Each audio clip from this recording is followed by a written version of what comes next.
Glória a Deus. Você viu aí a mensagem, irmãos? Esse problema para o teu Deus é nada. Repita assim comigo: o meu problema para Deus é nada.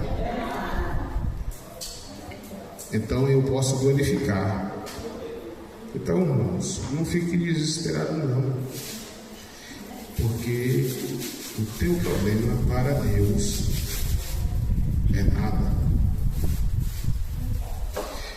Nós fizemos uma leitura que é baseada em Mateus 11, versículos 28 a 30. E geralmente esse texto nós costumamos usá-lo nos cultos de evangelísticos, nos cultos ao ar livre para o pecador. Mas a palavra de Deus diz ela própria que é como uma espada de dois gumes. Então, tanto ela se revela de um lado como se revela de outro. É um texto usado usualmente para momentos evangelísticos, cruzadas e cultos de missões, mas, entretanto, todavia, ainda assim, nós temos aqui lições que nós podemos extrair.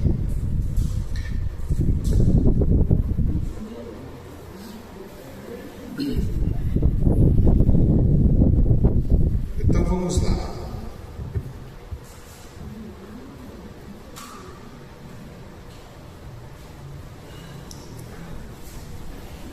Logo no começo,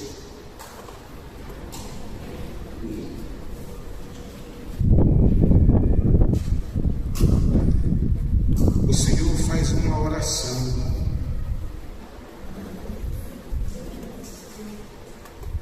E nessa oração, ele disse: graças te dou, ó Pai, porque ocultaste estas coisas aos sábios e entendidos, e tu as revelaste aos pequeninos. Sim, ó Pai, porque assim foi do teu agrado.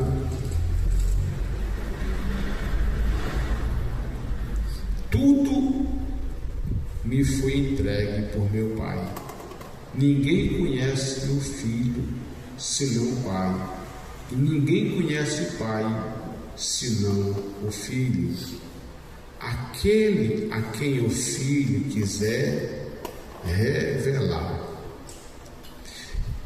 Esse texto que nós fizemos como devocional, leitura devocional, antes tem uma oração, e a epígrafe é: Jesus, o Salvador dos humildes. E toda oração de Jesus sempre é precedida por glorificar o Pai. Então, diz aqui que ele dava graças, glorificando a Deus, por ter revelado.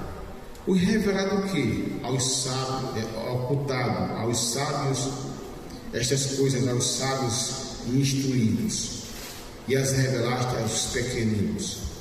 São os mistérios do reino de Deus. Como é que o que é que justifica homens de uma intelectualidade tão elevada, um QI tão elevado, não entender os mistérios da fé. Vamos mencionar aqui homens de mentes brilhantes. Napoleão Bonaparte, um francês que tinha estratégias de guerras e corajoso como poucos.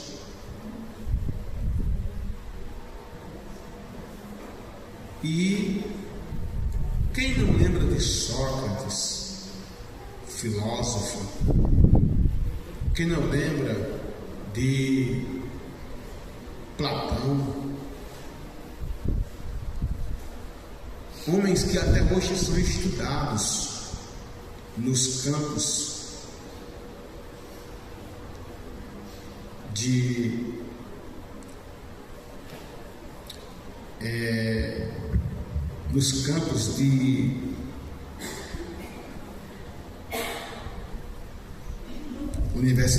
universidade.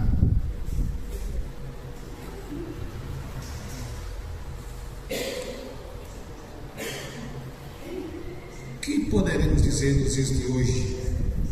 Bill Gates, Elon Musk, o africano naturalizado,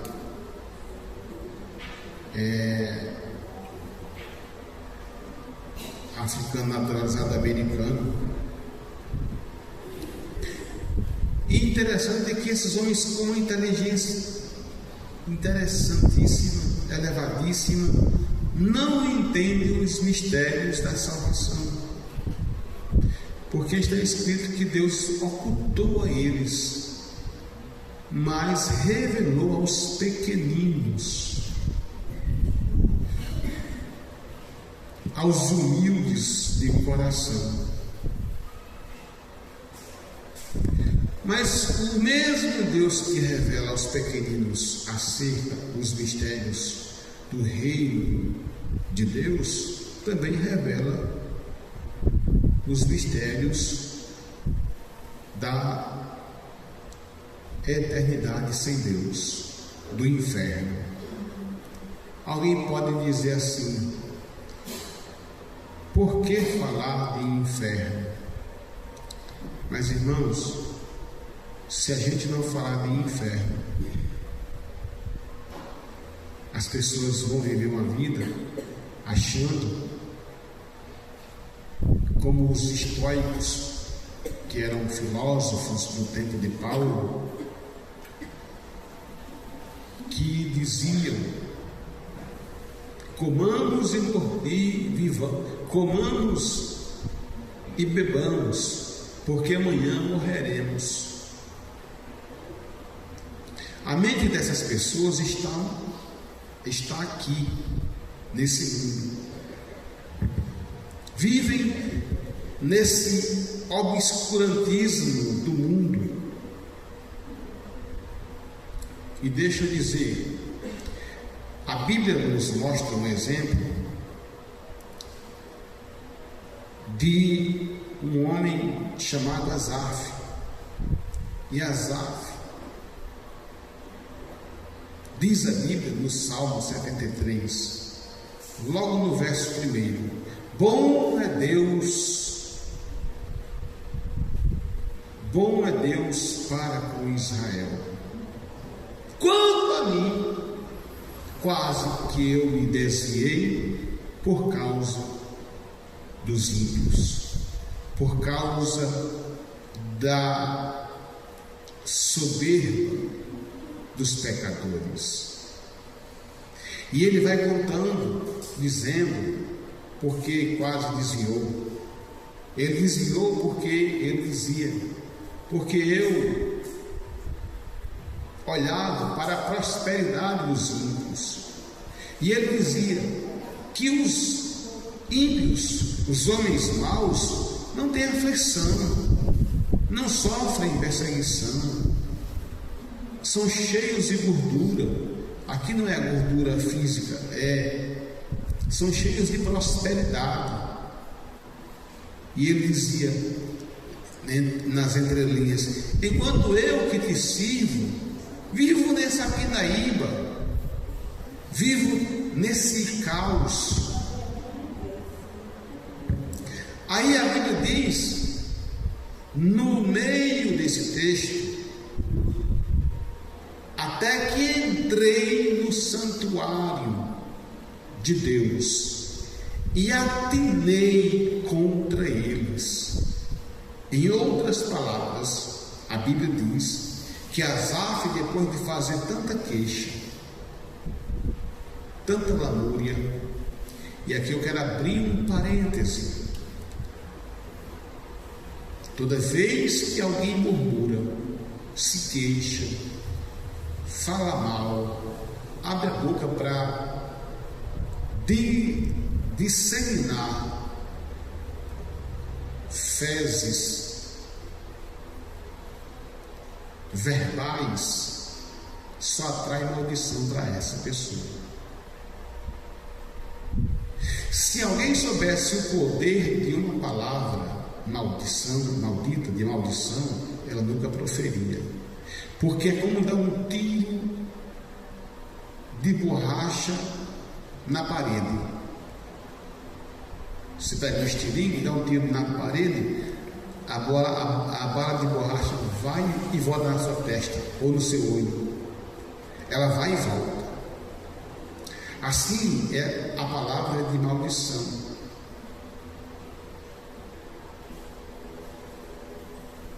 Por isso que nós temos que vigiar as nossas palavras. Dada essa introdução, no corpo da mensagem, o texto diz: vinde a mim todos os que estáis cansados e sobrecarregados, e eu vos aliviarei. Meus irmãos, Jesus está falando para uma época em que não havia medicina tão complexa, tão avançada. Jesus falava em um tempo em que as pessoas eram acometidas por inúmeras e diversas doenças. Tanto as doenças físicas, como as chamadas doenças psicossomáticas. Eita, falei difícil, não foi? Fala aí, irmão, ouvi essa palavra. As doenças psicossomáticas, as irmãs ali devem entender, são da área da saúde. São as doenças da alma, da mente. E nessa época aqui, muita gente sofria com essas opressões, com essas situações. Aí o Senhor Jesus vem com o seu amor, dizendo: vinde a mim todos os que estáis cansados e sobrecarregados, e eu vos aliviarei. Não sei se dá para você entender. Então, Jesus faz um convite. Quando nós passamos pelos vales sombrios da morte, quando nós passamos pelos vales, irmãos, nós temos uma tendência a viver ou a ficar perplexados, preocupados. Porém, entretanto, a Bíblia diz, Jesus falando em Mateus 6, não andeis preocupados com coisa quanto à vossa vida, no tocante a comer, a beber, a vestir. Aí ele cita os pássaros. Vejam, os pássaros não fiam, não trabalham, contudo Deus dá o alimento. Olhe para os lírios dos campos. Nem mesmo Salomão, em toda a sua glória, se vestiu como eles. Porque as pessoas, às vezes, nesse mundo odierno, materialista, se não comprar uma roupa todo dia, ele pira, ela pira. Se não tiver um perfume do bom para usar, ele nem para a igreja vem. Quando Nininha veio para aqui, quando eu olhei, Nininha comprou um desodorante chamado Tabu. Tabu dos anos de 1900 e taranã. Comprou um Tabu. Eu digo, comprei esse desodorante. Mas jogou aqui de baixo, já era. Mas tem gente que tem que ter um perfume ou um aerosol de altíssima qualidade, senão não serve e entra em parafuso. Então, o Senhor Jesus está dizendo: eu vos aliviarei. Eu vos aliviarei. Depois ele diz o seguinte: tomai sobre vós o meu jugo e aprendei de mim, que sou manso e humilde de coração. Aí ele diz: e achareis descanso para a vossa alma. Irmãos, quando as dificuldades, quando a síndrome de Asaf quer nos atingir, nós temos um caminho a percorrer. É o caminho da oração, é o caminho do jejum, é o caminho da busca a Deus. Está escrito no livro de Cantares,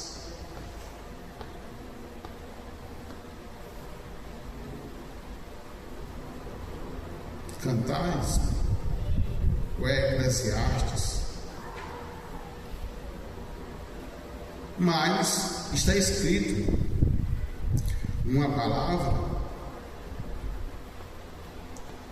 concernente a esse tema,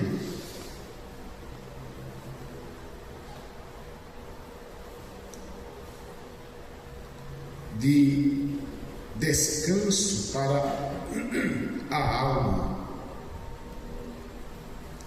Mas eu gosto, antes de entrar nessa questão aqui, lembrando,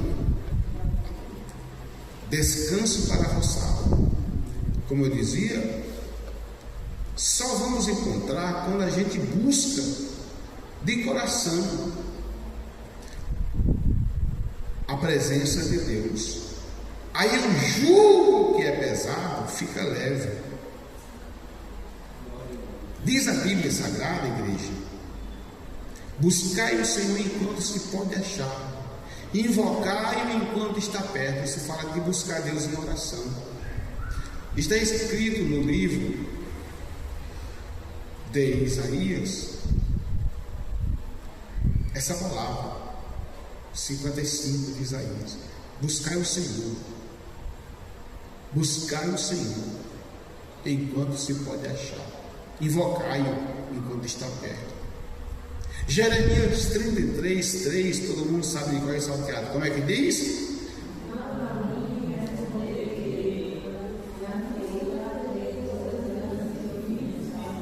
Mais forte, agora vamos sincronizar. 1, 2, 3.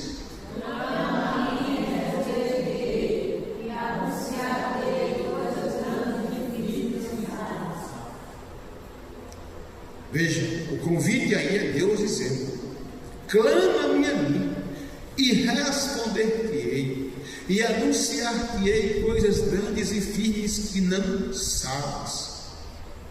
Irmãos, é na oração que a gente alcança a vontade de Deus, que a gente descobre qual é a perfeita, agradável vontade de Deus.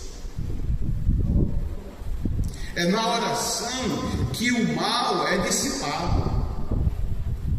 Eu tenho feito orações, eu fiz uma oração aqui um dia desse, e eu vou fazer sempre, e você faça também essa oração. Tudo que está armado no mundo espiritual, toda seta que está armada, mirada para a sua vida, para a sua família, seja desfeita, porque tudo começa no mundo espiritual. Tudo começa, irmã Josi, no mundo espiritual, no Senhor, e se externa no mundo natural, porque os demônios não são vistos a olhos nus, mas Deus, se quiser, Ele mostra.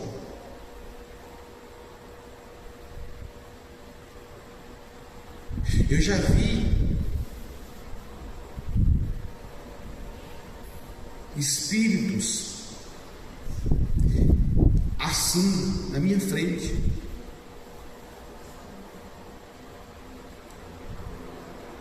Já passei, eu assim, o demônio passou assim, e uma sensação desgraçada. Eu disse: cai fora, capeta, olha a porta.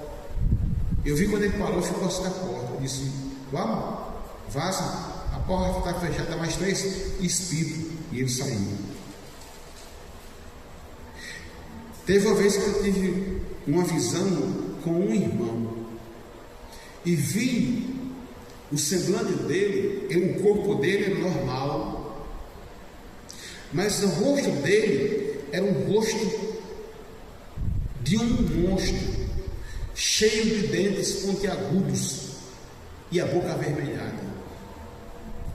Eu fui a ele, cheguei no trabalho dele e disse: irmão, eu tive um sonho contigo, assim, assim, assim. Ele olhou assim, baixou a cabeça: pastor, estou bem. Mas, irmão, depois esse homem se revoltou, ficou irado, não visitava a família, se intrigou até da própria mãe, não ia na casa da mãe, dos irmãos, e dava trabalho na empresa que trabalhava.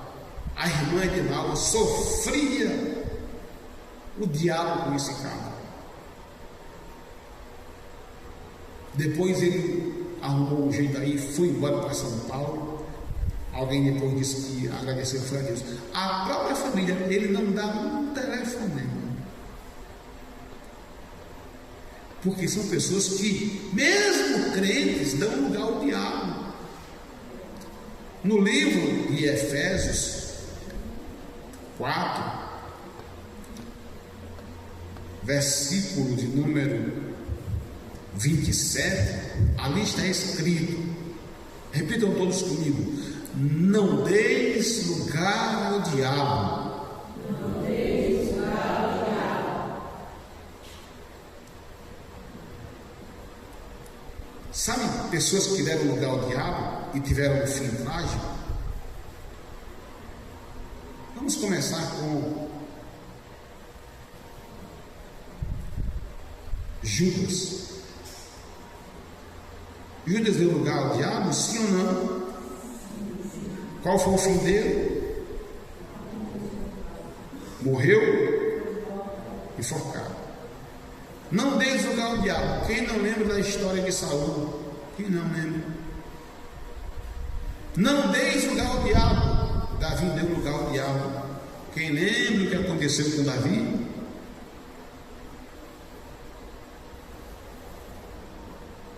A Bíblia diz: era tempo de guerra, e os reis saíam para a guerra, mas ele, Davi, foi em casa, dormindo, o sono da negligência. Ah, pastor, não pode dormir não? Não estou falando que não pode dormir, porque o dormir é um repositório da energia do cansaço que a gente tem do dia a dia. Mas ele estava dormindo num tempo de guerra. Irmão, no tempo de guerra não se pode dormir. Tempo de guerra é tempo de pleitear, de guerrear, porque o inimigo não dorme. Está escrito que o inimigo não dorme, que o inimigo não dorme. Ele está rodeando a terra, buscando quem possa tragar. Quem não lembra quando o Senhor indagou o diabo: de onde tu andas, de onde tu vens? De rodear a terra e de passear por ela. Aí o apóstolo Pedro vai e escreve na sua epístola: o diabo, vosso adversário, anda ao derredor, bramando como leão, buscando quem possa tragar. Aí tem gente que brinca com o diabo e não sabe que o diabo está articulando uma tragédia. Ore no nome de Jesus para desfazer os ardis de Satanás que se formam lá no mundo espiritual e se revelam, se manifestam no mundo espiritual, natural. Mas a Bíblia também diz o seguinte: se o diabo ele se arma contra nós, também a Bíblia diz: Jesus veio para desfazer as obras do diabo. Tem uma palavra que eu me apego a ela, está escrita em Isaías 54:17. Repita comigo, diga assim: toda ferramenta preparada contra ti não prosperará, e toda língua que se levantar contra ti em juízo tu as condenarás. Irmão, toda ferramenta aqui não é enxada, não é pá, não é martelo, não é alicate, são os ardis de Satanás. Tudo que se levantar contra a tua casa, contra a tua vida, vai cair por terra. Quem diz amém?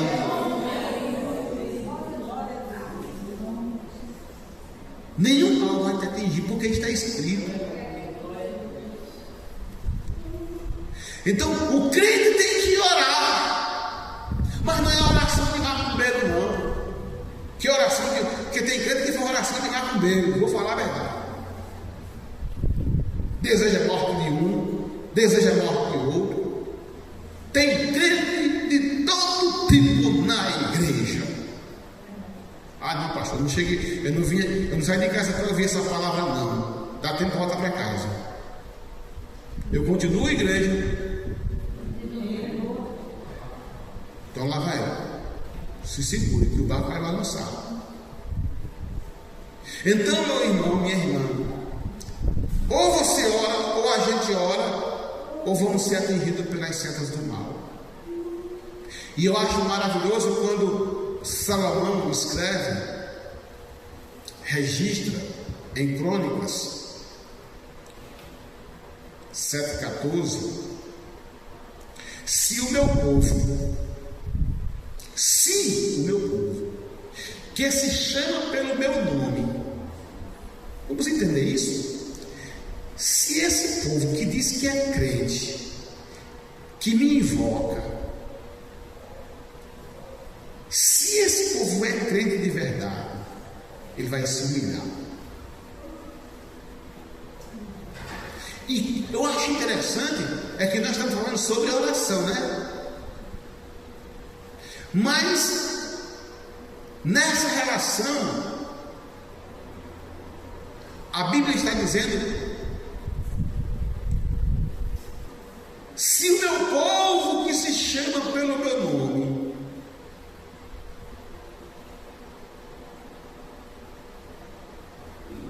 me invocar, se o meu povo que se chama pelo meu nome se humilhar, olha só, olha a ordem dos verbos. Primeiro, se humilhar e orar. Por que não vem primeiro orar e depois se humilhar? Se a palavra pensar, pode observar, irmão, que um texto primeiro apresenta humilhar, depois orar. Porque Deus não aceita oração soberba, oração de pessoas que estão com o coração inchado. Deus não recebe. É como se Deus estivesse dizendo: vai te consertar primeiro para mim ouvir tua oração. Limpa teu coração primeiro. Se o meu povo, que se chama pelo meu nome, se humilhar, então tem que se humilhar primeiro. Nesse texto Jesus diz: sede manso. Aqui, cadê?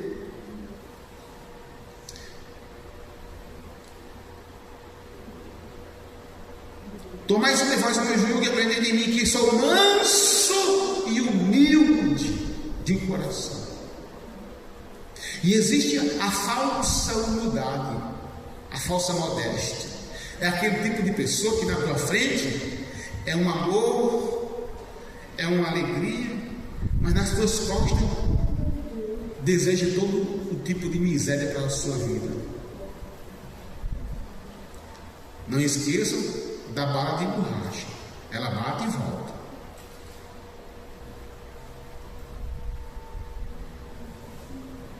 Não esqueça, quem deseja o mal aos outros está pegando um fio descascado.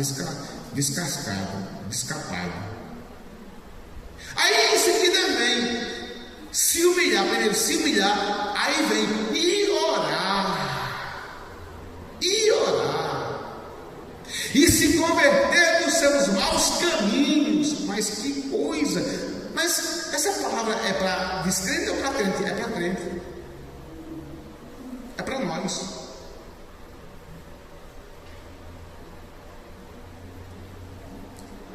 Irmãos, tem gente que quer vir para a igreja e quer ouvir tipo mel na boca, na chupeta.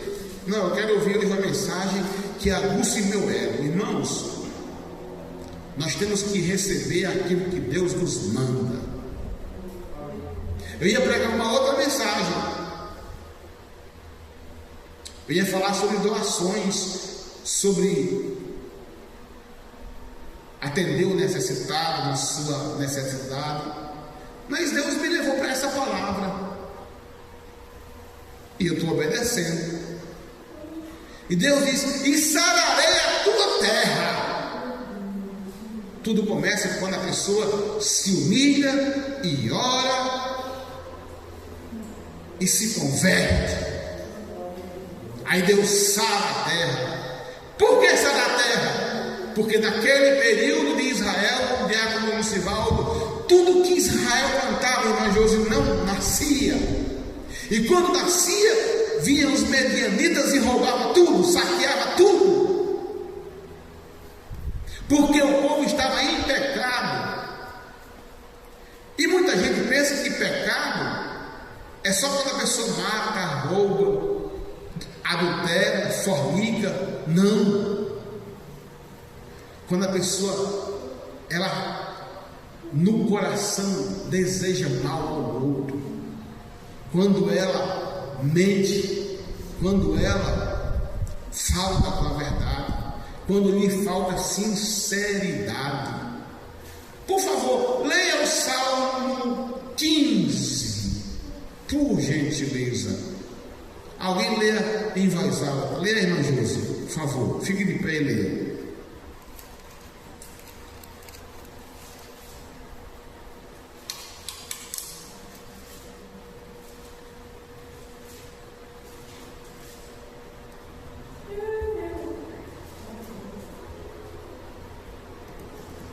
Salmo 15, leia forte.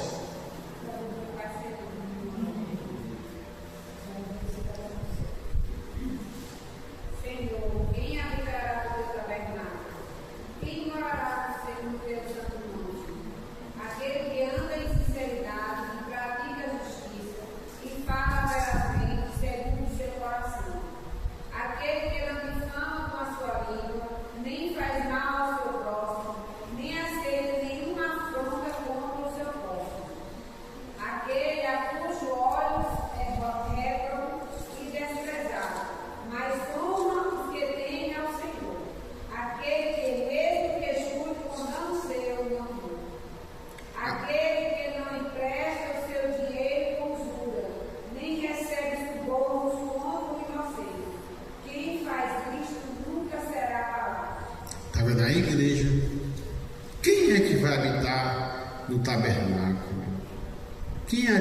no teu santo monte. Aí ele vai dizer: o que anda ou vive em integridade.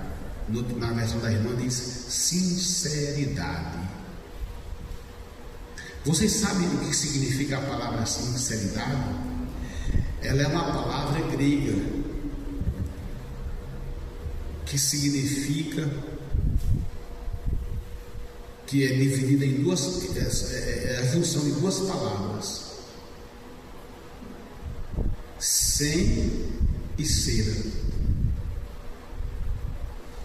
Sim e seriedade quer dizer cera. Aí ele está dizendo: aquele que não vive com cera. E por que ele diz isso? Porque era comum nos tempos antigos, nos tempos, na cultura egípcia, na cultura mesmo judaica e outras civilizações, o uso da máscara. E essa máscara, ela era feita de cera. E quando alguém coloca máscara, não se mostra quem de fato é. Está sendo um fingido, uma fingida. Aí a Bíblia vai e diz: sem cera. Aquele que anda sem cera. Aquele que... Não sei se vocês já viram no trabalho, o irmão Jato está aqui, mas a gente antigamente tinha um ditado: quando a gente via alguém fazendo um trabalho que demorava a fazer, alguém dizia assim: tá fazendo cera. Não é essa? O linguajar, quando o cara está demorando a fazer serviço, tá fazendo cera. Fulano está fazendo cera. Ou seja, um serviço que ele vai fazer em meia hora, ele passava 3 horas para fazer. Ou seja, ele estava falando com sinceridade. O serviço era para fazer em 3 horas, em meia hora, mas ele levou 3 horas para comer o tempo, para poder dar a hora de ir para casa. Faltou o quê? Sinceridade. E diz mais: e pratica a justiça, e de coração fala a verdade. O que não difama com a língua, com a sua língua, não faz mal ao próximo, nem lança injúria contra o seu vizinho. O que a seus olhos tem por desprezível ao réprobo, mas honra aos que temem ao Senhor. Então, quem vai morar no céu, o candidato, é essa pessoa que anda com sinceridade, é essa pessoa que fala que pratica a justiça e de coração fala a verdade, que não difama com a sua língua, não faz mal ao próximo, nem lança injúria, não lança maldição, não lança maldade, não faz essas coisas.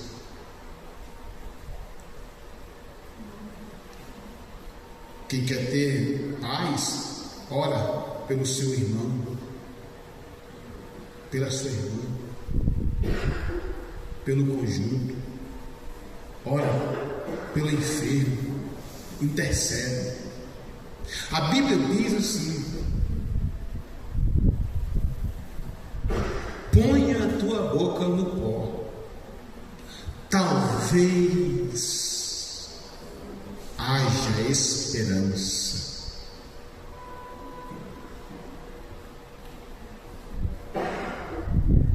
E para quem anda em sinceridade, há esperança. Sim, Senhor, sim, Senhora. Glória ao nome de Jesus. O tempo está indo embora. O tempo covarde. Então, meus irmãos, nós temos que aprender esses mistérios. Quando Jesus disse, que eu vou concluir aqui nessa passagem, nessa parte, quando Jesus está dizendo aqui em Mateus, voltando novamente para Mateus 11, 28 a 30, veja, ele diz algo interessante: tomai sobre vós o meu jugo e aprendei de mim, que sou manso e humilde de coração, porque o meu jugo é suave e o meu fardo é leve. Então, é tomar de Cristo o que é de Cristo e lançar o que é nosso aos pés de Cristo.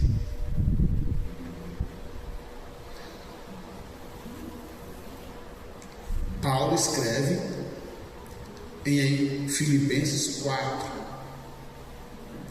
lançando sobre ele toda a vossa ansiedade, com súplicas e ações de graça. Quando você estiver em uma ansiedade, vai aos pés de Cristo, ao pé da cruz, ora a Deus e entrega esta causa ao Senhor. Entrega a tua causa ao Senhor, e Deus vai ajudar. Ou não queremos na Bíblia mais? Porque Davi disse: entrega o teu caminho ao Senhor, confia nele, e o mais ele fará. Agora, tem que crer, tem que acreditar, tem que entender esse mistério. Mas vamos lá. Esse texto também, irmãos, mostra quando ele diz: vinde a mim todos vós, e eu vos aliviarei.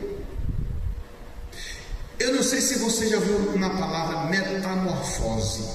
Já ouviu falar essa palavra? Quem já ouviu falar essa palavra metamorfose, levanta a mãozinha. Metamorfose é o que, irmãos?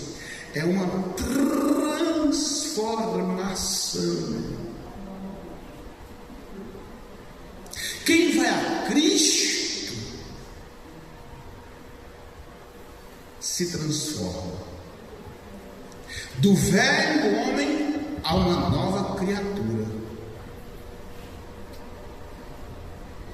Você percebe no rosto, no falar, nas atitudes, nos pensamentos, aí já é com Deus, que essa pessoa está verdadeiramente mudada, que ela passou por uma metamorfose espiritual. Veja bem, o que é isso? A metamorfose ela é aplicada principalmente quando uma lagarta, aquele bicho asqueroso, meleguento, ela vira ela cria um casulo, uma coisa assim, e fica dentro de uma capa. Depois de um determinado tempo, ela vira uma linda borboleta. Irmãos, que transformação tremenda é essa? Hein? É lindo ou não é? Uma lagarta toda meleguenta velha, entra num casulo e quando sai uma linda borboleta flutuando sobre as flores. Que beleza de transformação! É um exemplo que a natureza, o mundo natural dá para o mundo espiritual. Se você ainda é uma lagarta, se transforma numa borboleta por meio do sangue de Jesus. Vou repetir: se você ainda é uma lagarta, se transforme numa borboleta, porque quem vai a Cristo muda. Quem vai a Cristo muda de comportamento, de atitude. Ele tem paz com o outro, ele tem comunhão com o outro. E a propósito, o Senhor usa o apóstolo João para dizer: segui. Aliás, não, aí é Hebreus 12:14. Se andarmos na luz, como na luz ele está, temos comunhão uns com os outros, E o sangue de Jesus Cristo, seu Filho, nos purifica de todo pecado. Anda lá, chore,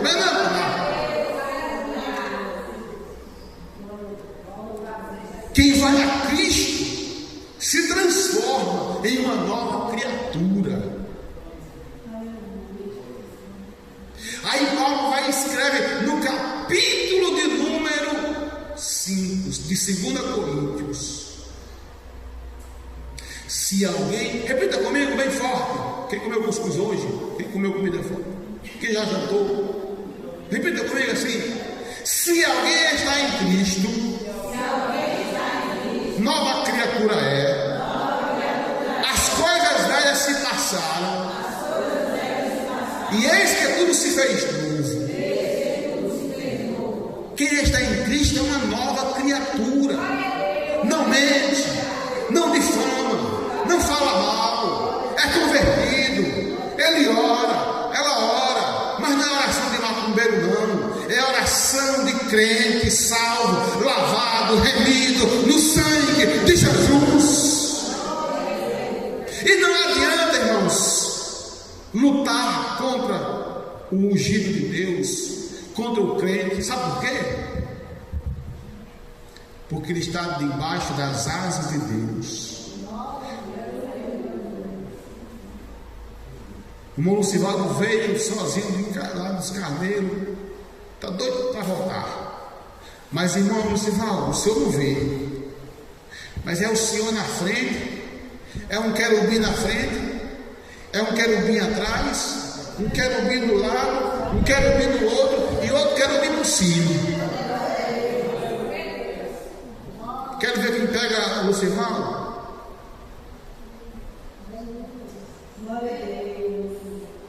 É igual aquele crente lá no Rio de Janeiro, que disse que ele saiu do clube e disse que tarde da noite, ouvindo um monte, uma coisa assim, aí disse que sozinho ia passando uma bocada assim, só tinha um bandido perigoso. E os cabas armados até os dedos. Poxa, vamos pegar esse crente. Vamos dar nem que seja uma corça nele.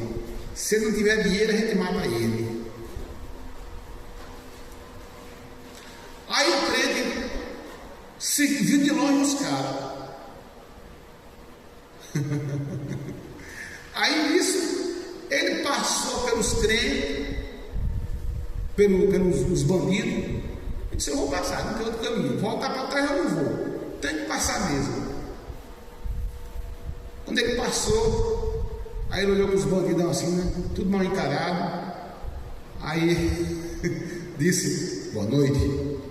Aí disse os bandidão: boa noite. Aí seguiu. E os cabras lá atrás: boa noite. Continuaram: boa noite. Boa noite. Boa noite. Boa noite. Boa noite. Isso que os caras viram, era o partido na frente e um monte de anjo atrás. Os bandidos viram os anjos. Os anjos só esse aqui está acompanhado, não dá para pegar ele não. Aí toda hora os anjos: boa noite. E os caras: boa noite, boa noite, boa noite, boa noite. E o pastor sem entender: boa noite, tanto boa noite aquele.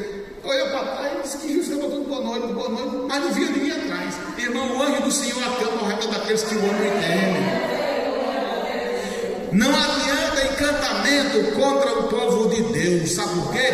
Porque diz que o rei maluco contratou um pseudo profeta, porque tem muita gente falsa na igreja, dando nome de profeta, dando nome de profeta.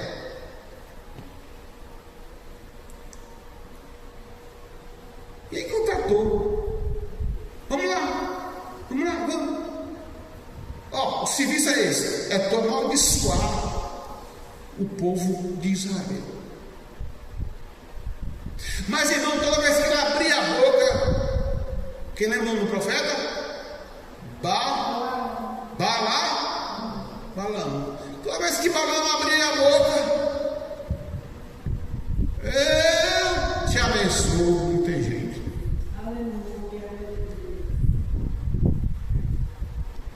Aí ele voltava, não tem jeito. Aí quando eu mandei fazer amaldiçoar e tu faz é abençoar. Aí ele vai e entende. É porque o que Deus chegou para abençoar não tem jeito. Está abençoado. Eu posso até ensaiar na maldição, mas não tem jeito. E não amaldiçoou mesmo. Sabe por quê? Porque o crente, ele está coberto com o sangue de Jesus. Ele está lavado com o sangue de Jesus. Por isso que toda seta que está armada contra ti não prospera. Toda língua mentirosa que se levantar contra ti, tu mesmo é quem vai julgar em juízo. Se prepare, irmãos, porque Deus é fiel para te abençoar. Glória ao nome de Jesus. Aleluia. Quem possui a Cristo, nele firme está. Achará poder para o mal combater. Cante.